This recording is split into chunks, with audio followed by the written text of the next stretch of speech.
y presentación de ellos dos, que son las personas expertas que nos van a introducir en el tema para que esto podamos hablar y tal. Entonces, yo intervendré, después cada uno de ellos tendrá un tiempo en el que intervendrá y después abriremos un poco el turno por si se surge el debate, surgen preguntas, aclaraciones y cosas que es necesario hacer. ¿Vale?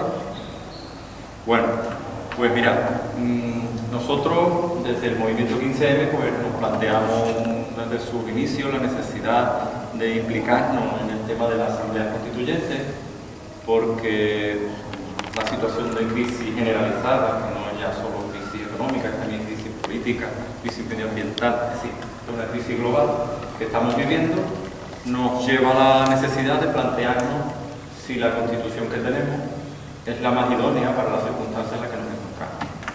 Y no solo llegamos a la conclusión de que no parece que sea la más idónea, sino incluso de que buena parte de los problemas que hoy sufrimos es como consecuencia de esa Constitución, la forma en que se redactó.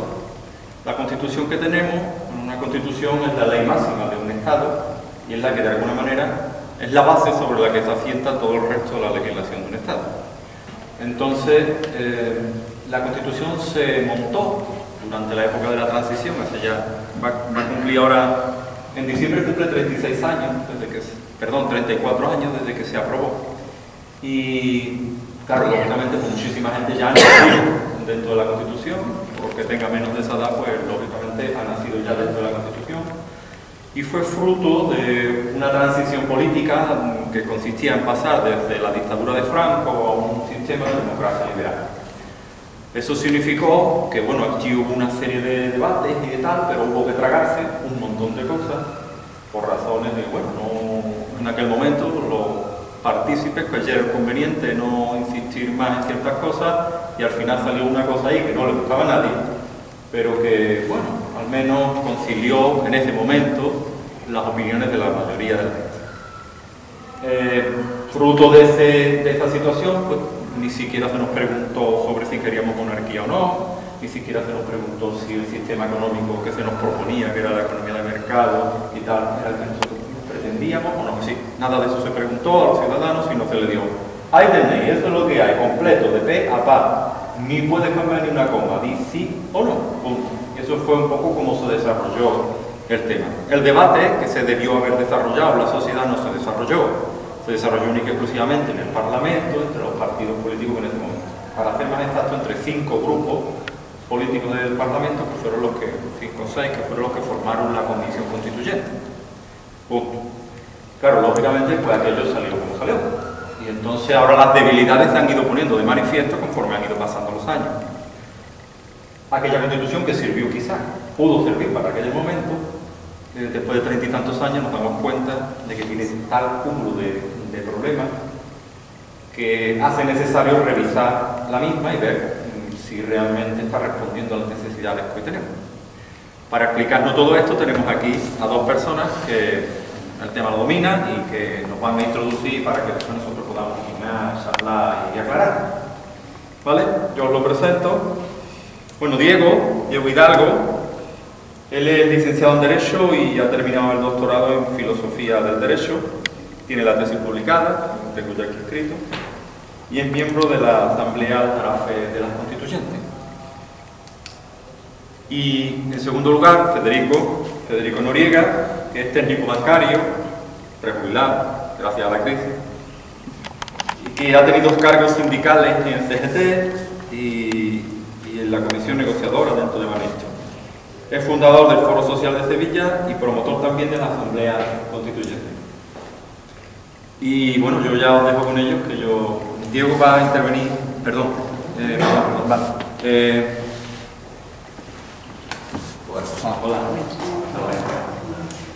Federico va a intervenir en primer lugar y va a hacer una exposición sobre, bueno, qué es esto de la Asamblea Constituyente y después Diego nos ilustrará un poquito más desde el punto de vista más técnico y político.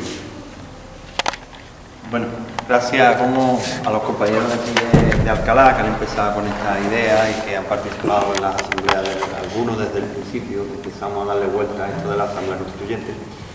Aclarar primero, para que no haya duda, ¿no? Estas cosas es mejor decir lo que no somos para que se sepa lo que sí somos. Ni somos un partido ni nada parecido. Somos más bien lo que llamarían los americanos una especie de lobby de opinión.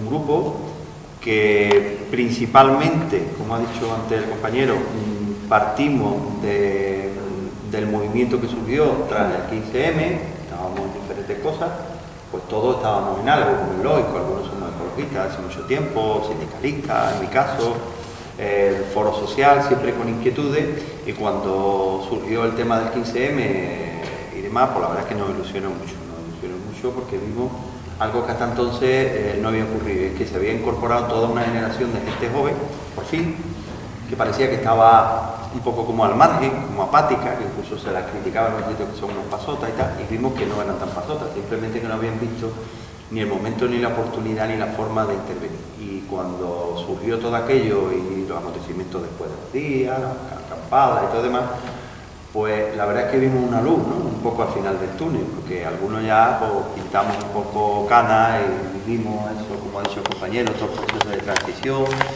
Luchar nunca por lo que creíamos oportuno, lo que querían nuestras ideas de mejorar la sociedad y demás, pero la verdad es que ya llevábamos unos años y no veíamos un poco ese traspaso, ¿no? A las nuevas generaciones.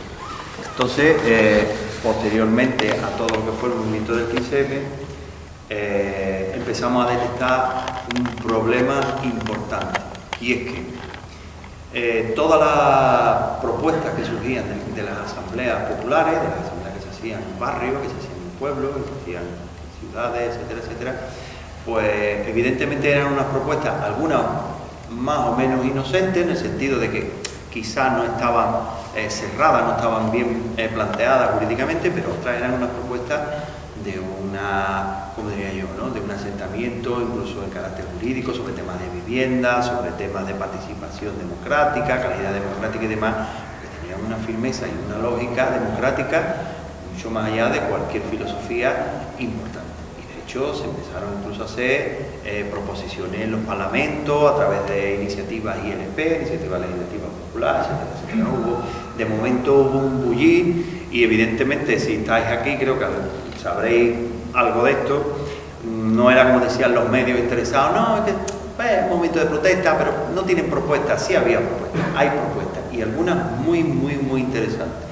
Y no, como decían, ni utópicas ni mucho menos, sino muchas de ellas muy realistas que se podrían tomar perfectamente, incluso dentro del marco constitucional y legislativo que hoy tenemos. Otro problema es por qué no se han tomado ese tipo de medidas, tanto de calidad democrática, participación ciudadana. Y ahí fue donde empezamos a plantearnos un poco cuál era el mal de fondo, ¿no? Porque probablemente lo que alguna gente no queríamos es que este movimiento tan ilusionante se pudiera frustrar, precisamente porque chocara con un muro. ¿Y cuál era el muro? El muro es que, como dijo el compañero, cuando se hizo la transición, por todas esas razones, se hizo una constitución que era todo para el pueblo, pero sin el pueblo. O sea, nuestra constitución no contempla ninguna participación de ningún tipo. Incluso la posibilidad del referéndum, me parece que el artículo, el 131.2, una cosa así, es un referéndum de carácter consultivo que no tiene ni que respetar siquiera el gobierno. Y aquellos que tenemos cierta experiencia y hemos participado en intentos de que se hagan referéndum, lo que se llamaban ILP, Iniciativa Legislativa Popular, hemos partido la cara pidiendo 500.000 firmas, pues sabemos que no han llegado absolutamente a nada. Llegan a la Comisión del Parlamento y la Comisión del Parlamento, la representación de los grupos que forman el Parlamento, la paralizan y la tiran a la basura, con lo cual todo ese esfuerzo es en vano. Y eso es lo que ha seguido ocurriendo tras el 15M, que todas esas propuestas que han salido y se han llevado a los representantes, que algunos los han cogido mejor o peor, pero han llegado al Parlamento y todas han muerto allí. Entonces fue cuando surgió la idea de decir, bueno, pues vamos a decir a la gente la verdad, vamos a atacar a la bestia justamente en el corazón, no vamos a darle vuelta. Si el marco legislativo que nosotros tenemos, que es la ley de leyes, que es la Constitución, es la que no permite en sí misma que haya una verdadera participación democrática, que no haya una democracia participativa donde nosotros podamos intervenir en política como ciudadanos, pues vamos a cambiarla de pe a pa, y ya pues vamos a hacer una verdadera carta que esté hecha por el pueblo, porque como dijo antes el compañero, aquella constitución se hizo por 7 personas, los famosos 7 padres, no sé cuánto. Yo creo que ya después de 30 y tantos años y todo lo que estamos sufriendo ahora con la crisis, yo creo que ya no necesitamos padre y madre, digo políticamente hablando. Padre y madre, familiarmente hablando, los queremos mucho, pero políticamente yo creo que es un pueblo maduro, que sabemos, creo que bastante bien a dónde queremos ir en esta cuestión democrática, y tenemos la suficiente madurez como para poder redactar de una forma participativa y demás por lo que es una nueva carta. ¿Y por qué planteamos nosotros esa historia? Hombre, porque en todo el movimiento constitucionalista de la Revolución Francesa para acá, no solamente es beneficiario de los derechos y libertades el pueblo, sino que el pueblo es el soberano, el pueblo es el que redacta, el pueblo es sobre el que descansa la carta. Y eso es lo primero que tenemos nosotros, o estamos intentando transmitir a la gente, porque tenemos un poco de miedo, ¿no? Es que claro, la Constitución la hacen los políticos, no, vamos a ver. Todo es al revés, y si leí el título 1 y tal, la soberanía reside en el pueblo, no reside ni en el rey, ni en el parlamento, ni nada, reside en el pueblo. Entonces, esa es la primera idea que nosotros queremos poner sobre la mesa como debate. Tenemos que recuperar la soberanía y darnos cuenta de que somos el pueblo el que hacemos las leyes y las normas, o debemos de hacer las reglas del juego, para que dentro de esas reglas del juego los agentes sociales, políticos, participen, parlamentos, instituciones, etcétera, etcétera, con unas reglas que son las nuestras, no nosotros trabajando con sus reglas. Entonces habrá que invertir justamente atendiendo lo que es la filosofía constitucionalista que ya existe. Incluso la Carta Magna francesa, que creo que se repite siempre, ellos llevan ya la Quinta República, están hablando de la Sexta. No me refiero a la República como contradicción a monarquía, me refiero a que ellos no tienen miedo. Ellos ya llevan 5 constituciones y están pensando si a lo mejor no es el momento de hacer la Sexta. Y nosotros estamos aquí cagados, parece que tocar la Constitución es casi tocarle, no sé, el cimiento al palacio de no sé qué, que se nos va a caer, ¿no? Y uno de sus artículos principales es muy, ¿cómo diría yo?, un poco florista, ¿no? Podríamos llamar, no es un artículo, pero donde habla de que ninguna generación tiene la obligación de seguir las normas de la generación anterior. Por eso ellos cada X tiempo, cada X, que son circunstancias que no se prevén, pero que ocurren, sea la Guerra Mundial, la Segunda Guerra Mundial, la Primera Guerra Mundial, hechos históricamente probados, pues revisan todo y vuelven a ponerlo para arriba. Porque evidentemente las generaciones nuevas no tienen por qué sufrir las consecuencias de lo que fue la transición, que bueno, se hizo lo que se pudo, probablemente a lo mejor no pudimos presionar más para que fuera una constitución mucho más democrática, aquello salió en ese momento, fue un compromiso, no voy a entrar en el debate, si alguien después lo quiere sacar, lo puede sacar, pero ¿por qué tenemos que seguir después de 30 años y la gente nueva que ya ha nacido, por qué no puede cambiar la regla? Si somos nosotros, en definitiva, el pueblo para el que está hecha y por la que tiene que estar hecha, ¿no? A partir de ahí nos pusimos en marcha, hicimos una convocatoria y con esto un poco voy a resumir la parte final. Así un poco como locos, ¿no? No sabíamos si éramos 10 locos, 20 locos o algún loco más. Y nos convocamos todos en Cádiz el 17 de marzo, aprovechando un poco el tema mediático que suponía los 200 años de la primera constitución de la Corte de Cádiz, la constitución liberal, evidentemente, muy alejada de lo que hoy podríamos pensar, pero bueno, es una cuestión simbólica, fue la segunda constitución del mundo, después de la de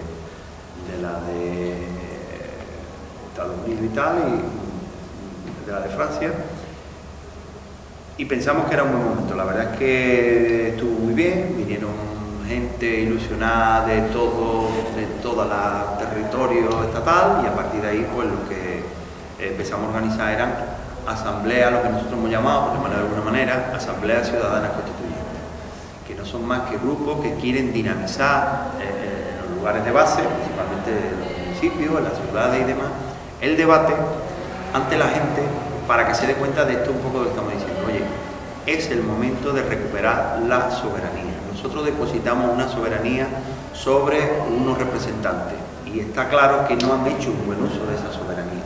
Nos han ido llevando por una senda legislativa porque hoy nos hemos dado cuenta de que bueno, la democracia ha derivado a una especie de dictadura blanda de los mercados, donde todo lo que nos dice el político es que no puedo hacer otra cosa, votes a quien vote, porque me lo dice fulano, porque me lo dicen los bancos, porque no hay otra política posible, en definitiva. es como un barco que va sin timón, aparente, pero sí lleva un timón muy claro.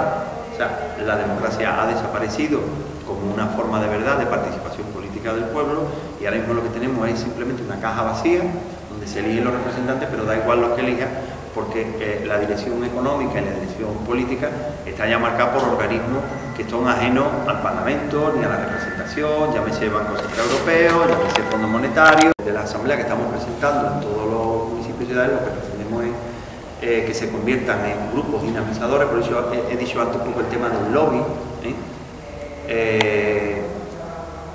Como la mayoría hemos partido del 15M, pues claro, las asambleas es la base natural, pero nuestra idea no es quedarnos solo en las asambleas del 15M, evidentemente hay que llegar hasta la última ciudadana y ciudadano, sea en las AMPA, sea en los partidos que ya existen, en los sindicatos, en organizaciones sociales, culturales, lo que sea. Lo que hay que llevar esta idea con un mensaje muy claro. Ha llegado el momento, nosotros estamos convencidos y queremos participar a la gente. Ha llegado el momento de que el marco legislativo, el marco, las reglas del juego, lo que todos entendemos, las reglas del juego donde se está jugando, vuelvan otra vez a repensarse, y que sean repensadas y sean repasadas por quien tiene que ser, que no son los mismos que nos han llevado a la crisis, sino que tiene que ser por el pueblo. No somos tan tontos, y además pues contamos con asesoramientos técnicos, hay muchos juristas que están digamos detrás, sin ir más lejos dentro de la misma asamblea, aparte de compañeros, profesores de Derecho, porque tenemos organizaciones, fundaciones como la SEP, el Centro de Estudios Políticos Sociales, que ha asesorado ya más de 5 constituciones en diferentes países, que son juristas, constitucionalistas, catedráticos de Derecho, que han participado tanto en Ecuador, como en Perú, como en México, como en Colombia, como en Venezuela, que están asesorando en Islandia. O sea, que el pueblo no tenemos que vernos en ningún momento ni acobardados por esta cosa tan grande que alguna vez cuando se les gente, pero bueno, nosotros vamos a saber, claro que vamos a saber, sí vamos a saber, y vamos a poner unas reglas muy claras donde, por ejemplo, cuando no queramos una ley, podamos revocarla. ¿Por qué no? Si las leyes se hacen para el pueblo, para la ciudadanía. Si hay una ley que no nos interesa, ¿por qué no la vamos a votar? Si hay una ley que a nosotros nos interesa después de haberla debatido a nivel estatal, ¿por qué no la vamos a poder votar en referéndum? ¿Por qué no la vamos a poder llevar al Parlamento nosotros como iniciativa? ¿Por qué? ¿Somos tontos?